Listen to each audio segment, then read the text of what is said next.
Hi everybody, Chris Gibson. We're at the short game facility at Victoria Park Golf Complex. Just wanted to talk to you about some good practice or best practices for your short game. Instead of standing here, and we've all done it, we've all seen it, standing here hitting a bag of golf balls here to the one target using the same golf club, it just gets pretty boring and monotonous, and realistically it's not realistic golf. We don't hit the same shot twice, hopefully, out in the golf course, so hopefully we shouldn't practice like that. Different when we get to the rule of thirds in regards to practice, i.e. 1/3 block practice. So if we're working on some technical issues that we've got that we need to get a little bit better. We might be trying to use the bounce a little bit more. We might be working on some wrist angles. We might be working on a flop shot, a bunker shot, a long bunker shot, something like that. Well, then we would hit similar shots each time. Then we go to the next third, which is going to be random practice, which is playing different shots to different holes. We might be standing here hitting no more than, say, 5 balls each time, just to get a feel for that shot and knowing how far to swing the golf club and where to land it and where it's rolling out and what club to use. And then we go into the game situation, which is what we're going to talk about today. The game situation, there's 3 variations. There's many variations, but there's 3 little games that I'd like to see you try. The first one being fairly simple, fairly generic, par 18, picking 9 holes around the greens. You'll see the little red markers that we've got placed around here. There's one in the bunker down here, a shot over the top of the bunker, a downhill shot here, and obviously an uphill shot here. We then pick a shot out of the rough down below on the beside the big bunker down here. We pick a 40-yard pitch shot into the green, and just keep on doing that and make sure there's 9 holes.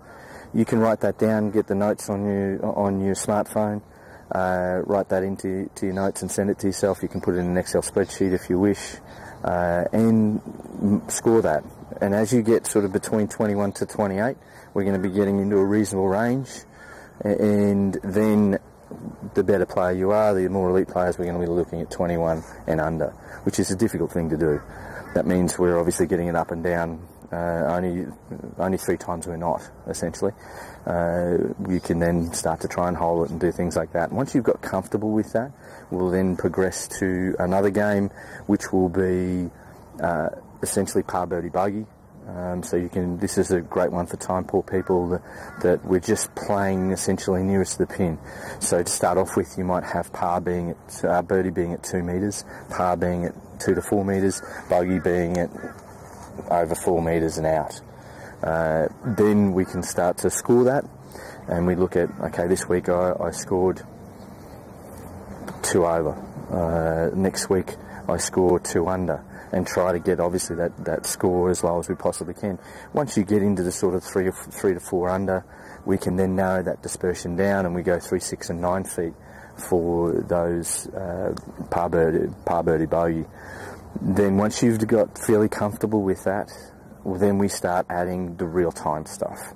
So in other words, we're going to do a speed test, which puts you under pressure. So we might have 3, 6 and 9 foot putts.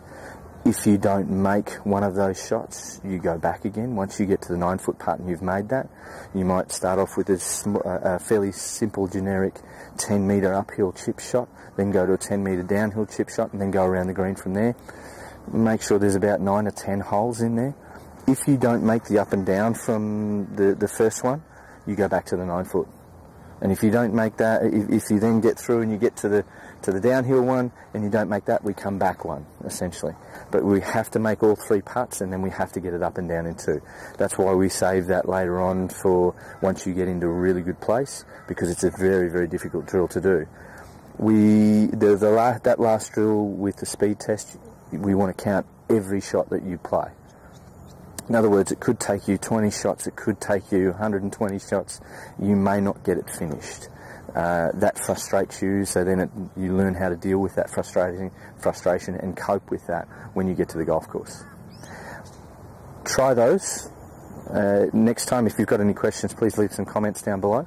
But certainly you still need to work on the mechanics to make sure that you can get a consistent low point of the golf swing, and then make sure you know how much this rolls out, how much the next golf club rolls out, where you can land it, make sure you've got landing areas, and then go into the random and these game practices. I hope that makes your practice a little bit more interesting, so you want to come and practice instead of just getting bored and not wanting to come and practice. Take care and look forward to hearing from you soon.